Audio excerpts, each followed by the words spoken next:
The plastic heron myth. Placing a plastic heron will deter other herons from landing in your garden, as herons are territorial. Actually, I've seen 9 herons in a local creek, all standing about 8 feet apart from each other, so planting a plastic heron may well encourage other herons. A heron's logic may apply. If there's enough food for him, there's also some food for me too. We encourage heron attacks by displaying our koi in gin clear waters.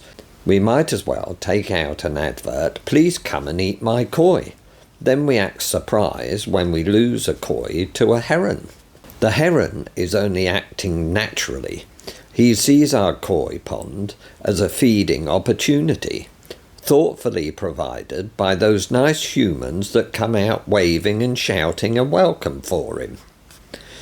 He strikes early in the morning when it's nice and quiet, so he's rarely seen or caught red-handed, but it's only found out when disappearance of our koi is noticed, or worse still, a big koi with a hole in its side where he has speared the koi. He will persist until the pond is empty.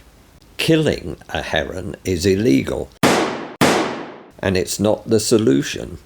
You will relieve the situation temporarily, but once you relax your guard, another heron will come along and finish what the first heron started.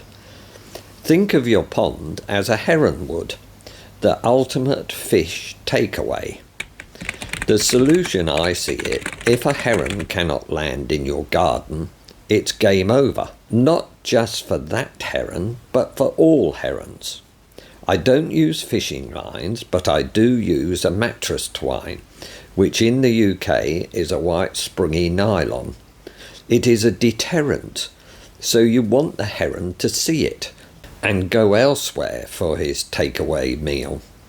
Upholstery suppliers or buttoning twine, it lasts about 5 years. Crisscross the whole garden in 5-foot squares. They're better not be in perfect squares, but odd shapes. It seems to baffle the pesky heron more. Make it a 3-dimensional puzzle for Mr. Heron to solve. Place the twine near an upstairs window on the house, so you can attach it from the window without climbing up a ladder all the time. Tie it off to a tree or high post. I thread the twine through an old air line to stop it rubbing or cutting into the bark. I also use air line at the house to stop the twine chafing on the wall hook. The heron has a 6-foot wingspan and will not endanger his life by flying into a wire he can see. His life depends on it. Fishing line early in the morning in low light can become invisible, so don't use it.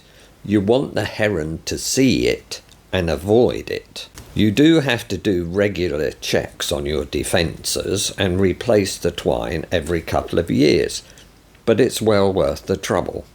The logic is simple.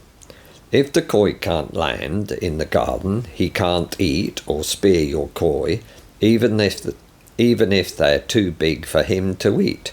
Heron has eyesight that is 10 times better than ours. I have never lost a koi to a heron in 30 years with this system, so for me it works. I often see them on the house opposite me, shaking their heads from one side to the other, trying to work out how to burgle my pond. The heron's attitude is fish and go. My attitude is, Mr. Heron, you can look and go. Interestingly, putting up button twine does not deter smaller birds. It also means I can enjoy the koi without having a net over the pond. Most people ask me when they come to see the garden and the pond, "Don't you have a problem with herons?" Then I have to point up to the twine, which unless you look up for it, you don't notice it. I live not far from the sea and a heronry. I have passed this tip on to loads of people and it works. So if you look at the photos of mud ponds in Japan, they also do the same thing. One candle, just wipe it through to lubricate the candle, and it also makes the twine a bit stiffer. And then when you come to thread your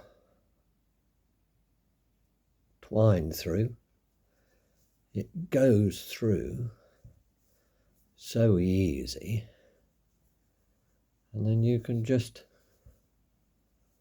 tie it round like that, as they say. Simple.